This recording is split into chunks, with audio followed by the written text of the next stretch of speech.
Welcome to the Survivalist Podcast with Mark Puhali, Doc Montana, and Matt Gould. In each episode of the Survivalist Podcast, we look at different events and catastrophes that could happen to you. Then we give you the knowledge, resources, and recommendations you need to survive. The Survivalist Podcast is brought to you by Forge Survival Supply. In an era of uncertainty, Forge Survival Supply provides more than emergency supplies. We bring you and your family peace of mind. This podcast is sponsored by Epic Water Bottles and Pitchers. Every year, millions of Americans get sick from drinking contaminated water. Epic water filters remove chlorine, heavy metals, chemicals, industrial pollutants, pesticides and herbicides, iodine, and microbiologicals from your water. All of this is done with BPA-free, recyclable bottles and pitchers that are made in the USA. So keep your family safe and healthy with Epic Water. Welcome to the Survivalist Podcast. This is episode 14. It's me, Matt Gould. I'm, as I mentioned before, an intermediate prepper, mainly a TV producer who came to prepping and survivalism through that route. I got Mark Puhali with me. Hey, Mark, how are you? I'm good. How are you? Good, very good. How was your Thanksgiving? It was wonderful. Didn't even eat that much, so it was good. Despite my alma mater losing, the Cowboys won, so it's good.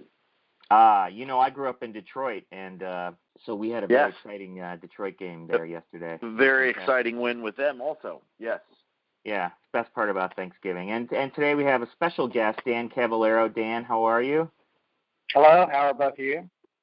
Doing great. Dan's a frequent contributor to Survival Cache. He's a lifelong experienced and avid firearm enthusiast, hunter, and outdoorsman. His primary background's in the medical field, where he acquired over 30 years of extensive experience in the areas of trauma, cardiac, critical care medicine, and medical research. He developed statewide trauma and cardiac medical training programs for physicians, nurses, and paramedics, and he's co-authored over 14 medical educational books and study guides. We're going to have him back again another time to talk about first aid and different kind of trauma medicine, but right now we want to focus on Dan's expertise in firearms. He is the author of a book called Georgia Weapons Law book that you can find in gun stores in Georgia. Dan, can you give us a little more background about your experience with firearms? Well, I've been a firearms instructor for about the last 5 years, and I've probably taught, I would say, close to 70 or 80 firearms classes. I've taken a wide range of tactical carbine and pistol classes from some very elite and good instructors. I've also written several articles on what type of guns to buy, and I give lectures at Bass Pro Shop very often on gun safety, weapons laws, situational awareness. This occurred to me when I thought about your background. So your training and your career is primarily as a healer, and now you've moved on to being more of a firearms expert. How do you put those two things together? Well, it started when, for 11 years, I was on an aeromedical transport team, and we traveled all over the world, moving people from one location to another. And during that time, I was in some very hostile and bad places and bringing people back to the United States. So that elevated my understanding and appreciation of situational awareness. And so I really started becoming a student of that and learning how vital that is to survival and urban survival. And kind of being a country boy and being a hunter since I think I shot my first pig when I was 8 or 9 years old, I've always had a lot of interest in firearms and shooting, and always had a great interest in the military.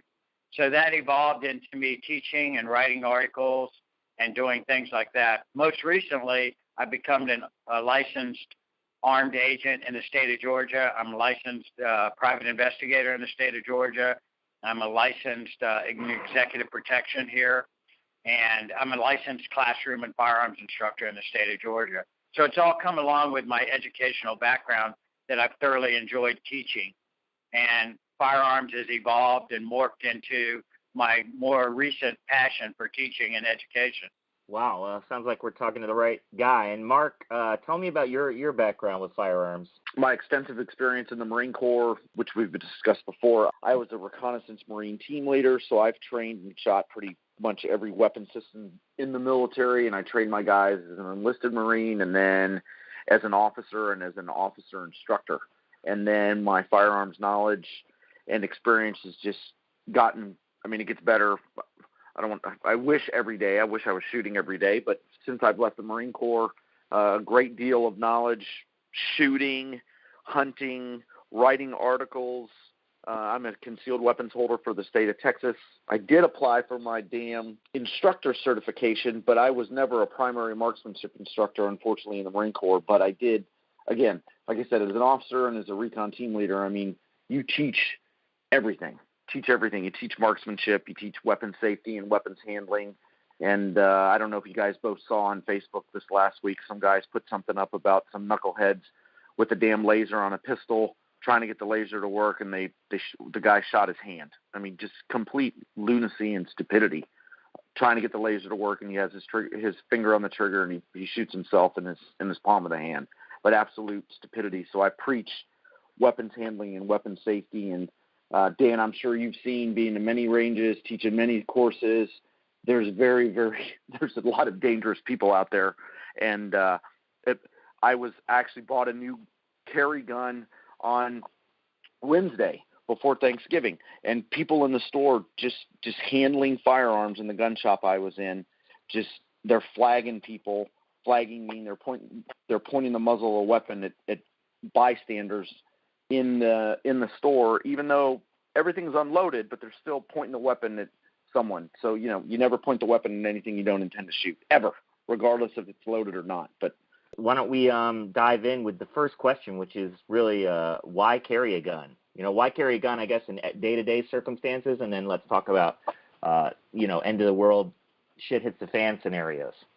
I believe that a long time ago, the world was a little bit more stabilized, and you knew that you didn't go into a certain area of town, or you didn't go over a different street, because crime was pretty isolated.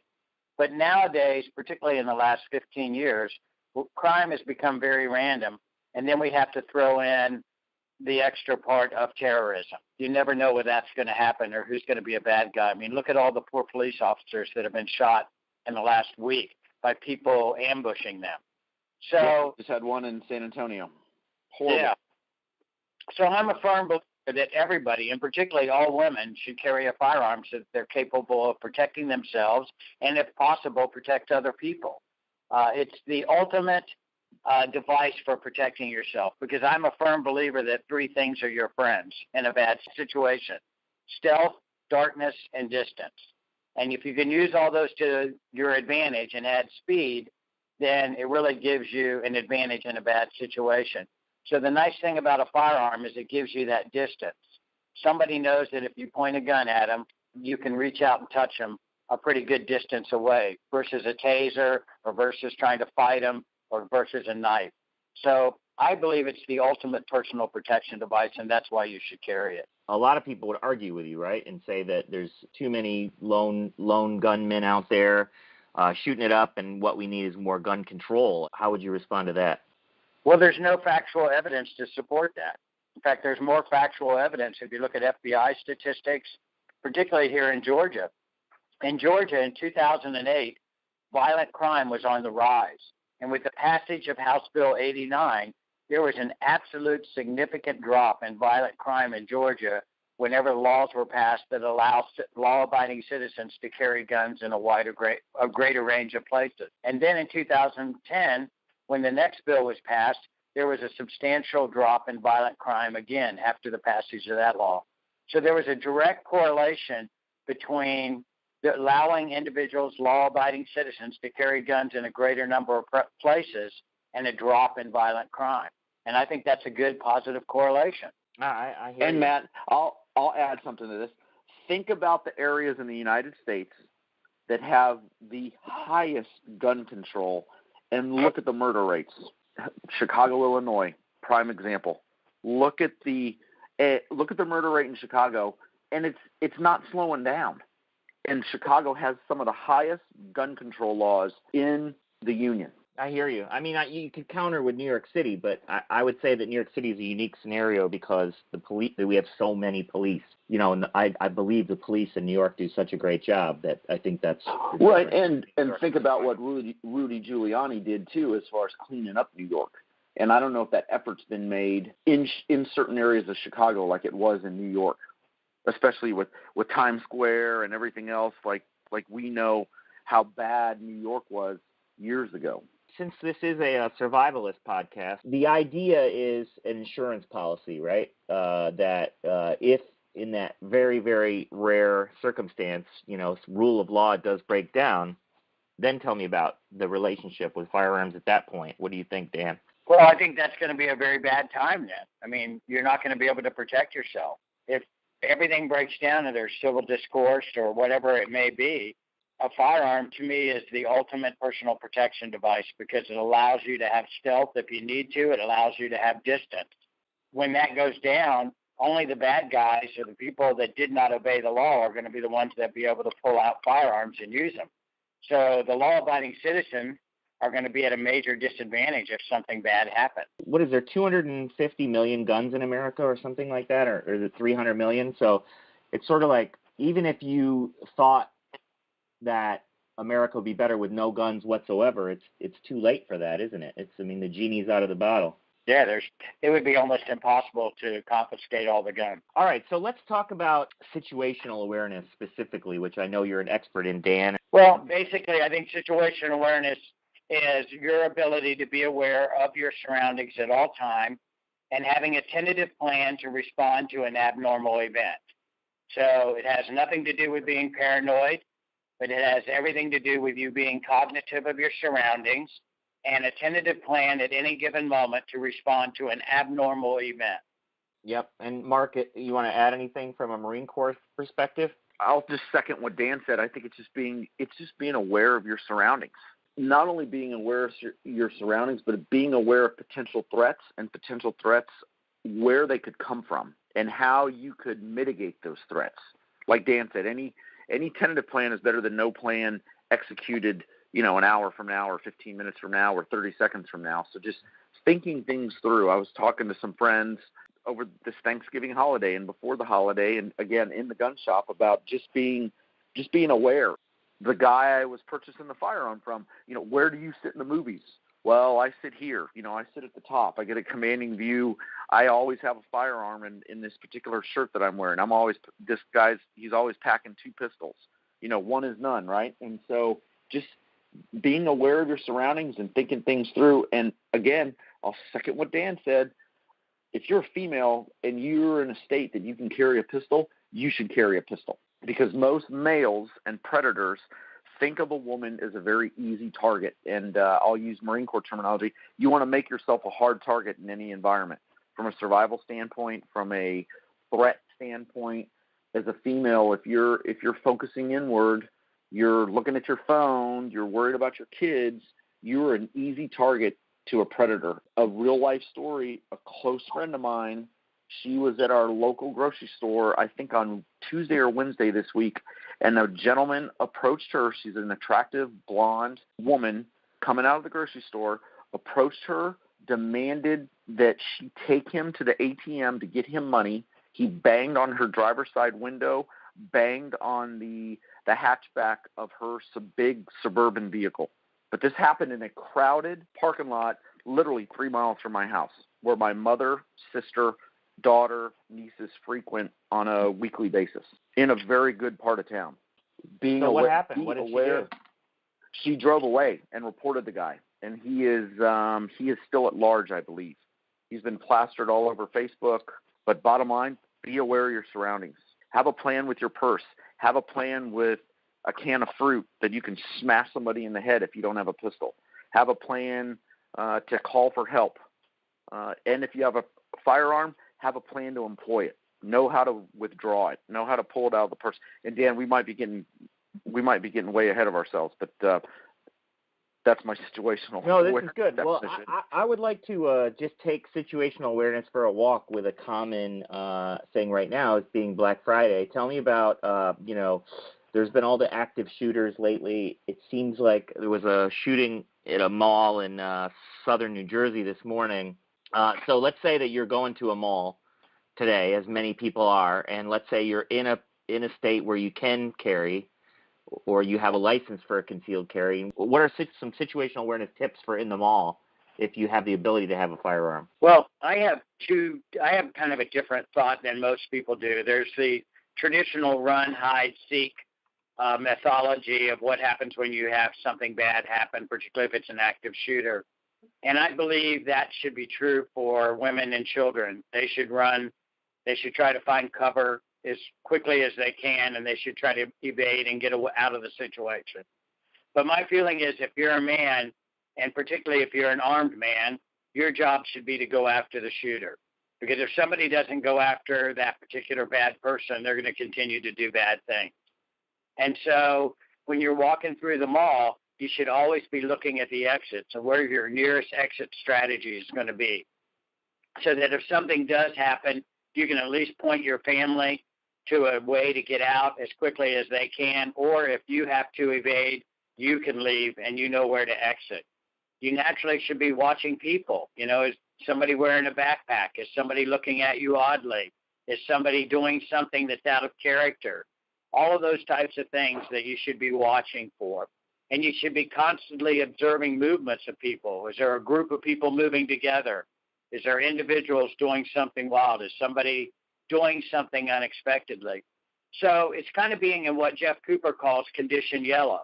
You know, you're looking around, you're not paranoid. It has nothing to do with being paranoid, but you're looking around, you're making observations, you're looking at your geography of where you're at and making plans that if something should happen, then you have a tentative plan already about what you're going to do. And the reason you have to do that is because in 99% of the cases, the bad guy already knows what he's going to do. He knows he's going to steal your purse. He knows he's going to steal your grocery bags. He knows he's going to do something. So he's ahead of the curve.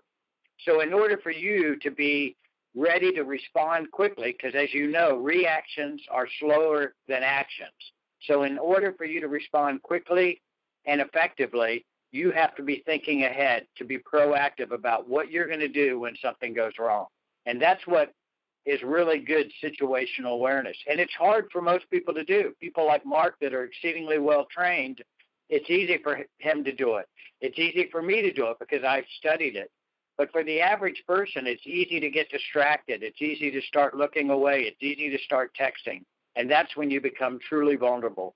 And is there anything else, like start on the higher level or anything, or, don't walk directly beneath something? Well, I mean, if you're carrying a firearm, I don't believe in mandatory training because I don't want the state or any organization to say that you have to have certain training and you can only be a certain instructor.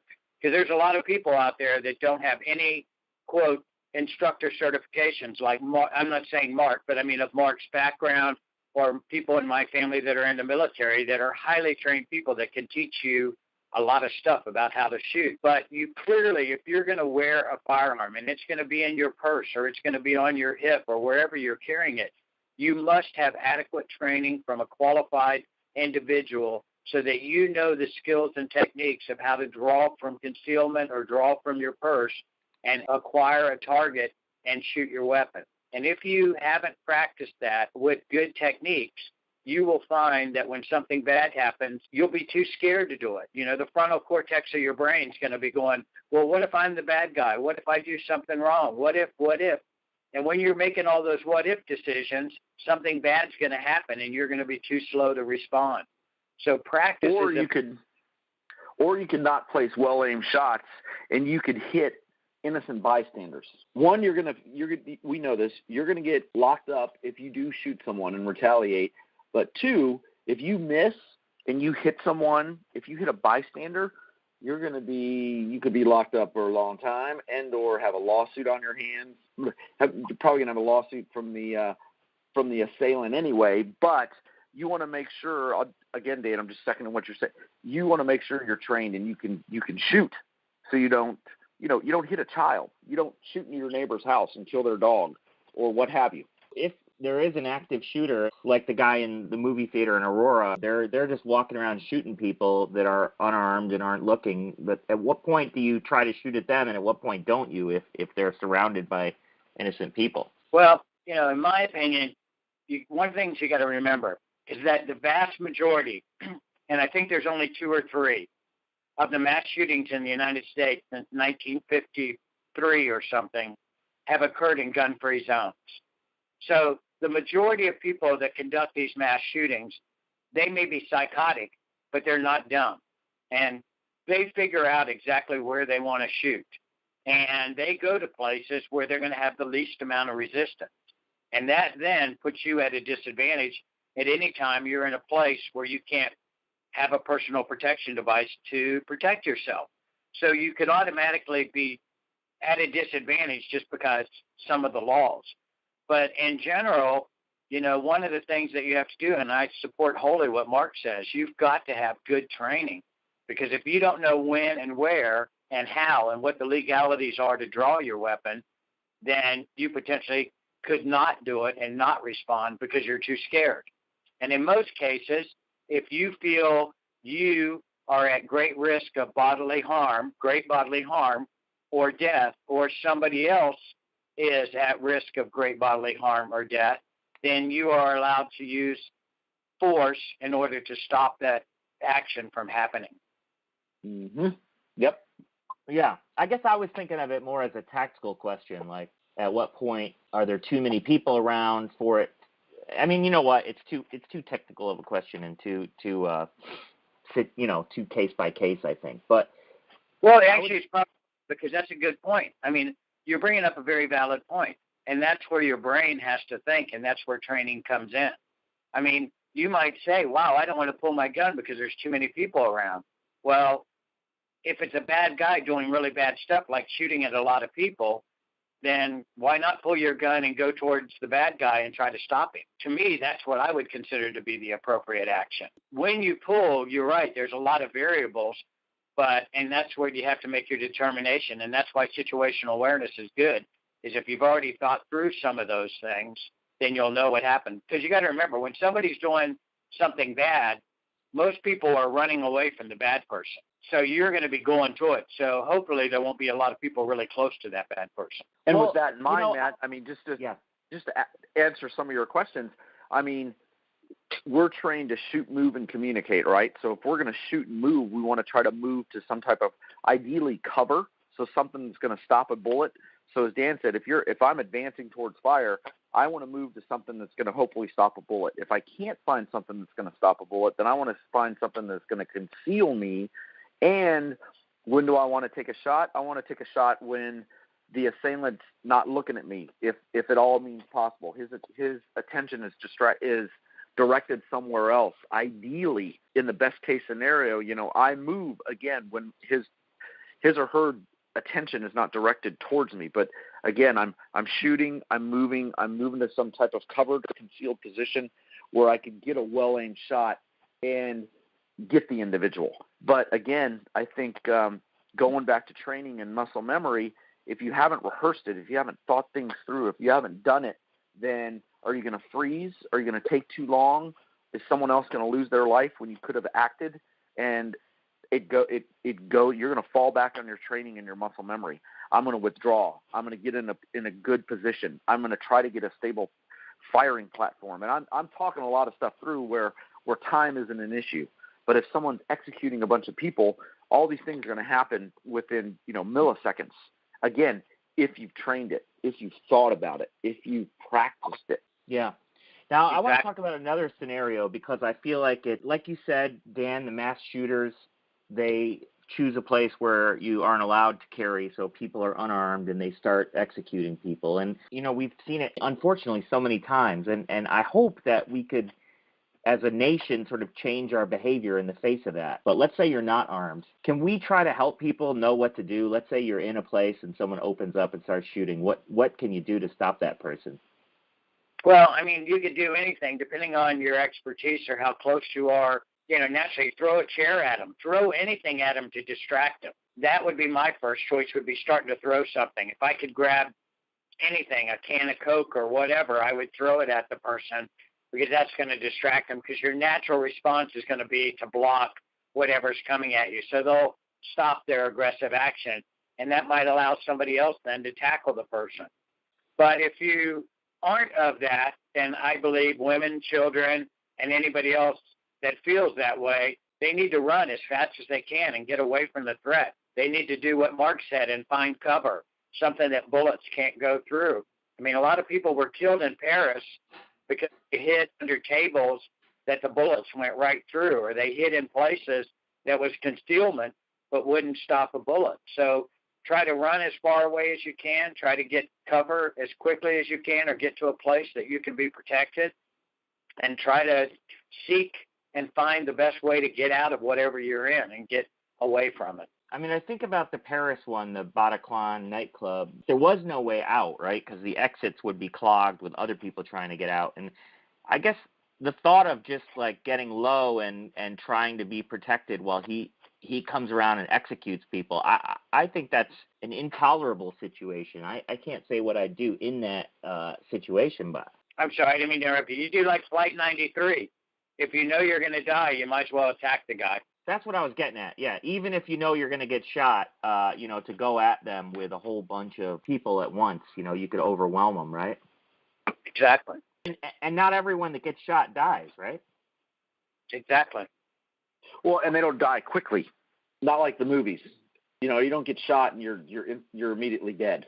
It doesn't happen like that. All right, so let's move on. Concealed carry versus open carry, and I guess this is where I live in New Jersey. This is not a question. There is no carry. I believe in concealed carry myself because, as I said, the thing that I think are one of your three friends when bad things happen is stealth. By having a concealed weapon, then you are as stealthy as you can. I don't usually wear anything that says Glock. I don't wear I'm an NRA instructor. I don't wear support the NRA, even though I do. I don't wear anything that kind of makes me easy to pick out of a crowd. Yeah, and I don't do that.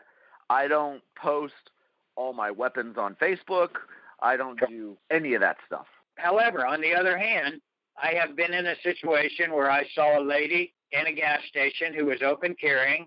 I saw a van pull up, some kind of what you might call seedy people get out and going around and asking for money. And they started walking towards this lady, and I was like, this is going to be interesting. And they got about 10 yards from her, and they saw the gun on her hip, and they went, we're good, we don't need anything. And they turned around and walked away. So in that particular case, it acted as a deterrent. So I think there can be advantages both ways. However, I think the best advantage is wearing concealed so that nobody knows, you don't attract any extra attention. And if you do need to respond, it gives you the advantage to respond at your choice, not at the bad guy's choice.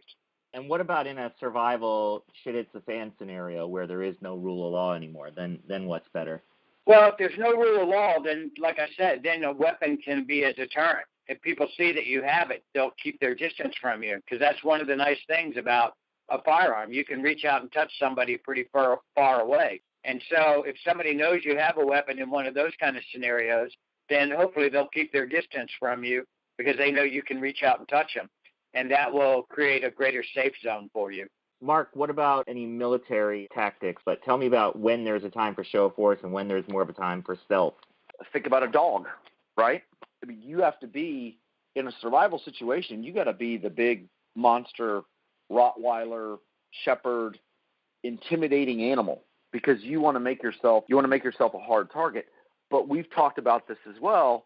If I'm in your environment, Matt, if I'm in the big city, with gangs and rule of law is gone, and I think we all can probably agree, the dredges of society might rise to the top and form groups and alliances possibly. So I want to make myself a non-threat because I'm one individual. So then I think stealth comes into play. I want to be a bum. I want to be a stinky, nasty, filthy bum with a big trench coat, armed to the hilt. But I'm projecting stealth and weakness because I don't want to fight. If I want to fight, I want to fight on my terms. When I'm going to fight and when I'm going to fight on my terms, I'm going to bring all my firepower to bear on the threat and the enemy to eliminate it. To eliminate it, either to keep their heads down to facilitate me withdrawing to be able to fight another day.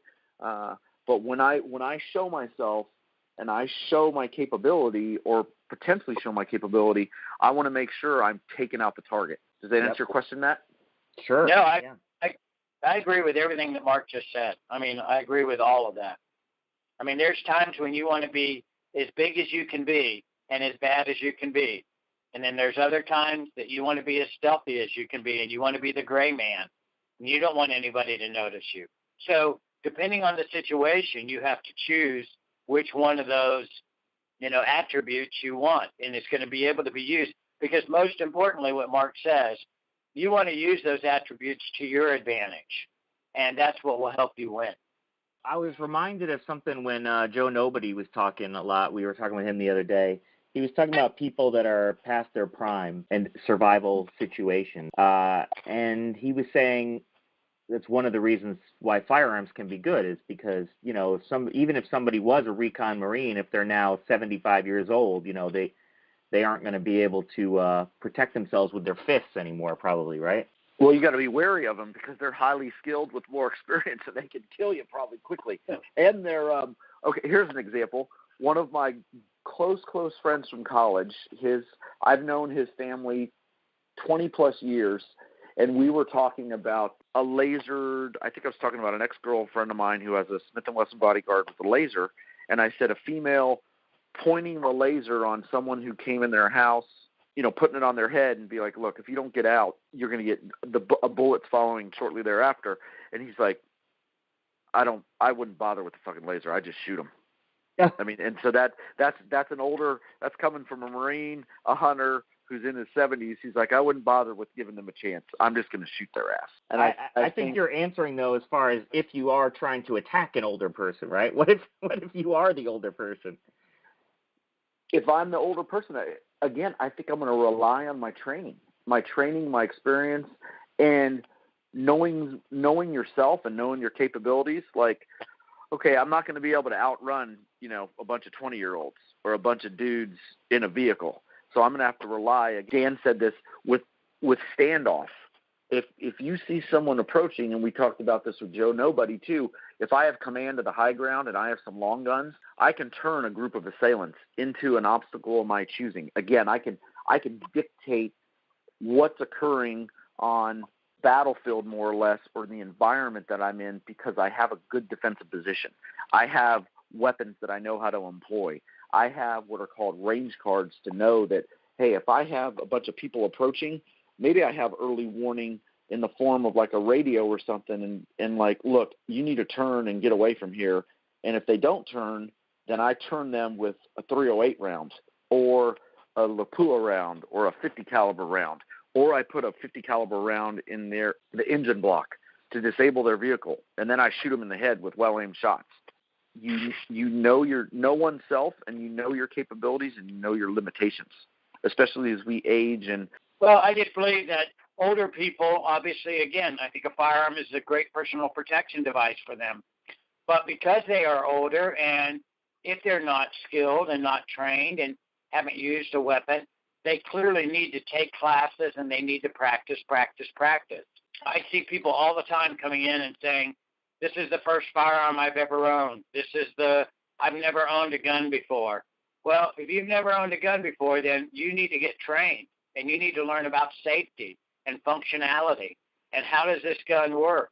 And you need to learn about how to shoot it, because otherwise you are at greater likelihood of shooting yourself or shooting even your own family member. I mean, bad things can happen. And I've heard stories of people shooting their own family members because bad things, they heard something or somebody walked in the house, or I heard of a dad that shot his son because his son was crawling in the window one night, sneaking back into the house. And his dad went out and saw somebody crawling through the window and shot him, and it turned out to be his son.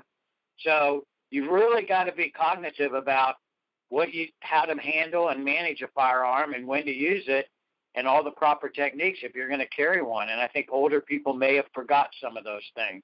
So training is essential. So let's talk about specific technical aspects. What's the best caliber, or what's the best gun for a concealed carry? Well, in my personal opinion, I believe a 9mm is the best. I mean, the FBI did a big study and found out their agents that carry 40s and 45s miss their target at a greater frequency than those that carry 9mm. They also showed that the lethality was the same between a 40, a 45, and a 9 if they hit their target in a lethal zone. And the other reason I like 9mm is because the recoil is manageable for almost everybody. the greatest number of guns or variety of guns are manufactured in 9mm. So you could have 15 people shooting a 9mm and shooting 15 different guns. I like 9mm because it's very inexpensive, so you're likely to practice more. There's a lot of values in 9mm. Also, in terms of a survival scenario, right, you want to have the weapon that has the highest likelihood of you to be able to find ammunition. Correct. 9mm just has a lot of advantages. You get the highest capacity magazines with 9mm in general. Two things I think you want in a bad situation, a gun and lots of bullets. Mark, do you agree with that, 9mm? I like a 9, but I also I'm a 45 guy, but I just bought a little 380 I bought a little 380 because I can throw it in my boot or I can throw it in my back pocket in a pair of jeans or a pair of shorts for my new carry gun I got. But I like 380s, I like 9mm, and I like a 45 too. It's a little bulky for a carry, but again, I'm a little biased. I like the 45 round, but you can't go wrong with the 9mm. The reason why concealed weapon classes, they shoot Glock 19s is because it's a great weapon with great capacity.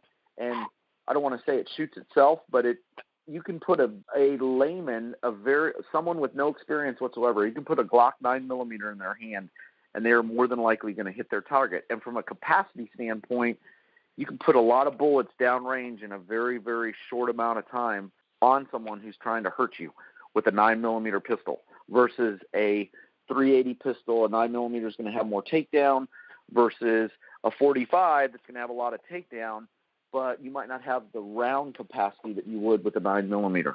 I will tell you this, Dan, my next pistol is going to be a Glock 43 9mm. Yeah, it's a pretty good gun. I found it a little bit hard to shoot.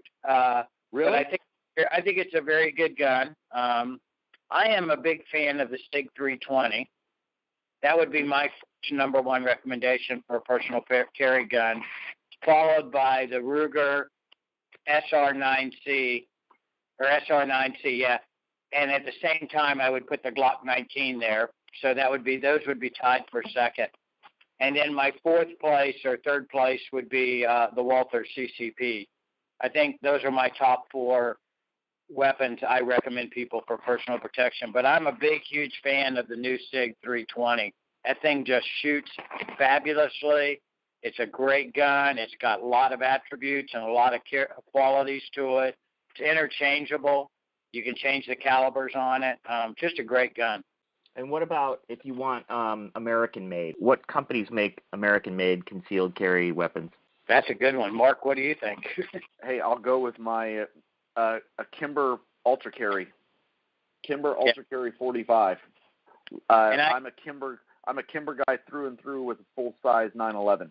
And I just got a little Smith & Wesson Bodyguard, like I said, and for a little 380 carry gun.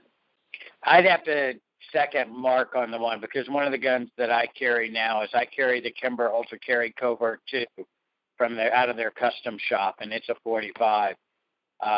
It's a great gun. I don't like the limited capacity, but overall it's a great gun. So if you said American made, I'd have to pick that Kimber as well. Okay. And my favorite question is in a survival scenario where rule of law is broken down for a long time and it's not coming back, what is the survivalist weapon you're going to want to have? I think Joel at Forge Survival Supply, his answer was the Ruger 1022 takedown, which I think is good because the concept is that you can shoot more things to eat than with a bigger caliber. But I'm curious to know what you think, Dan.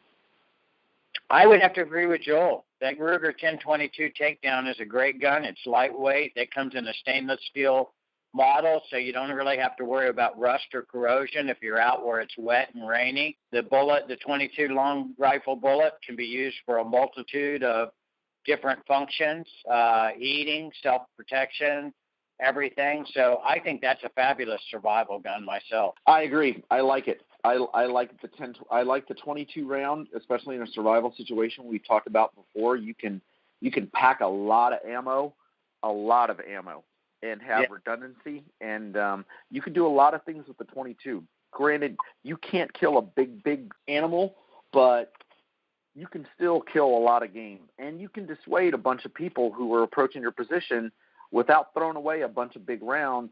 You can still pot shot on a lot of people with some 22 rounds quickly and effectively. And still, you're getting shot at. You're more than likely you're getting your head down, or you're turning, or you're going away.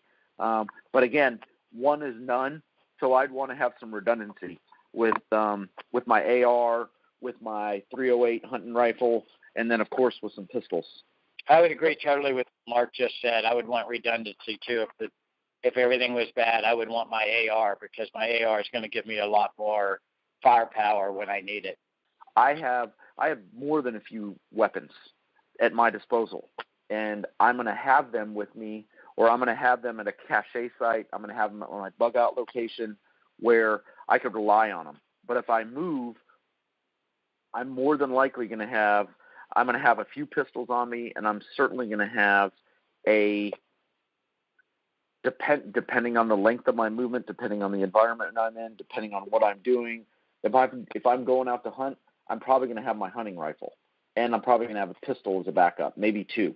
If I'm going out to go forage, to go search, to go find things in a survival situation, I might have a long gun, I might have a carbine, I might have my AR broken down in my pack if I need it, if I come across some marauders or bad guys or whatever.